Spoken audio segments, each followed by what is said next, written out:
I would like to explain how COVID-19 may have emerged through bats in their relation to intensive pig factory farming and its agro-industrial complex. This is in line with a discussion paper published on Researchgate on May 20, 2020, together with my co-authors Dr. Larissa Bombardi and Pablo Nepomuceno from Brazil.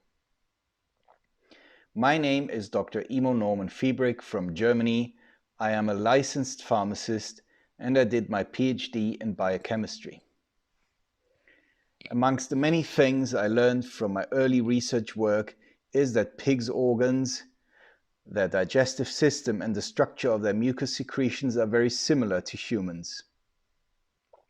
The striking similarity between pigs and humans is also the reason why pigs' heart valves have been used to save the lives of people with heart valve defects.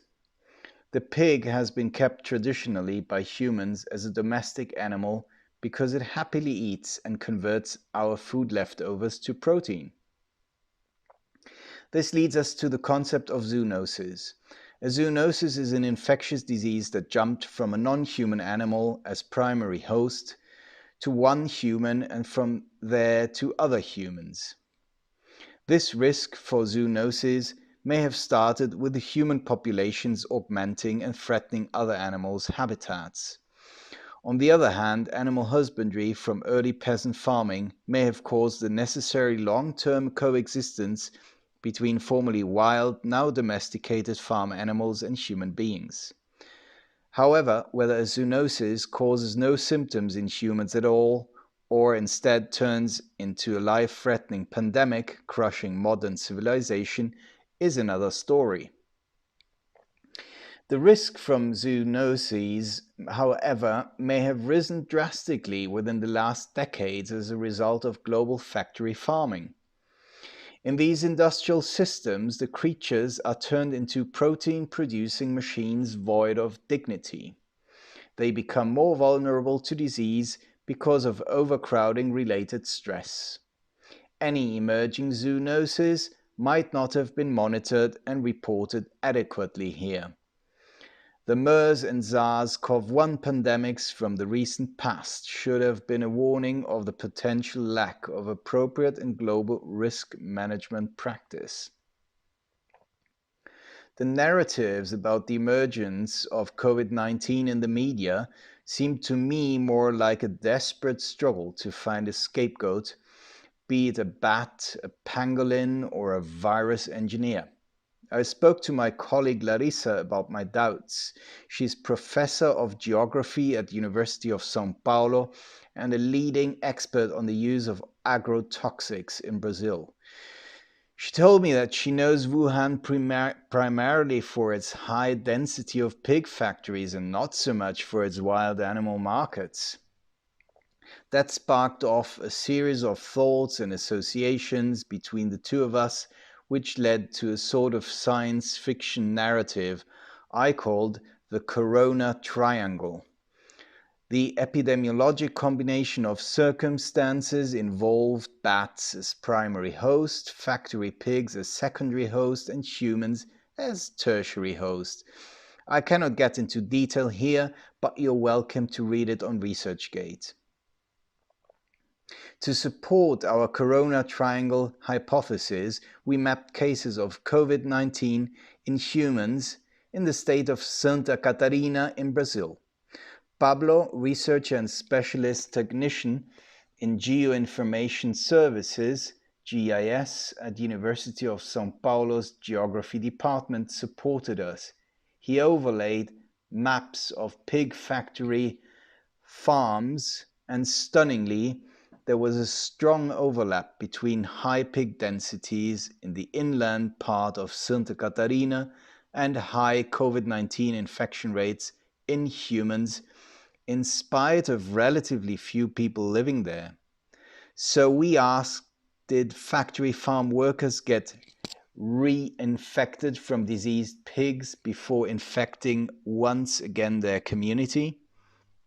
This is assuming pigs got infected through humans during the worldwide spread of the epidemic.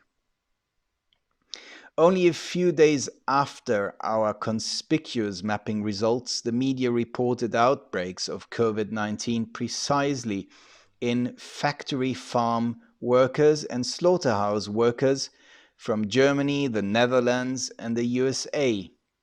Barely 4 weeks later for Brazil, and today for entire Europe. But so far, nobody in these reports related any of the outbreaks to reinfections. I call them revert infections through pigs.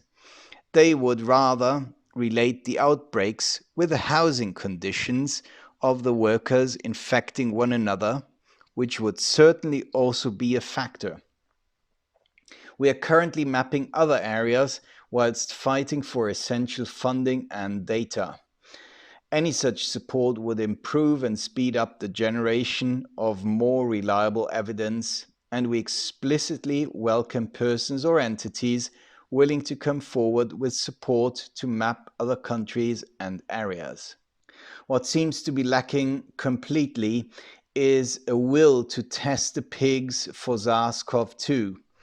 Germany is at the moment passing a law to test pets, cats and dogs, but not farm animals, and at least to our knowledge, as yet there has been no published study confirming pig infections using virus tests. We are willing to collaborate with such evidence to corroborate geographic matchings with virus testing on farm and in slaughterhouses. Proving there is a risk of revert infection would cause tremendous economic damage to the agro-industrial complex worldwide, whilst saving hundreds of thousands of human lives and livelihoods. But industries, unless forced by law, tend to put profit over people. Finding a vaccine to mitigate a zoonosis outbreak is hugely more expensive than finding the root cause by screening pigs and other farm animals such as poultry or cattle for COVID-19. Not testing would constitute, from my point of view, veterinary and medical negligence, especially under exigent circumstances. However, discovering and producing a vaccine within a climate of fear of a new pandemic wave is certainly going to boost profits of pharmaceutical industry. It is high time to implement a system that pharmaceutical industry itself has put in place a long time ago to monitor and mitigate drug-related risks in the wake of the thalidomide scandal. They call it pharmacovigilance. Agricultural industry must set up publicly controlled agrovigilance to manage the risks to humans in intensive industrial livestock production. Such requirement must be part of a larger international and urgently needed anti-ecocide law. To conclude this, may I cite primatologist Jane Goodall saying, "Humanity is finished after COVID-19 if it fails to drastically change food systems." Munich, June 18, 2020.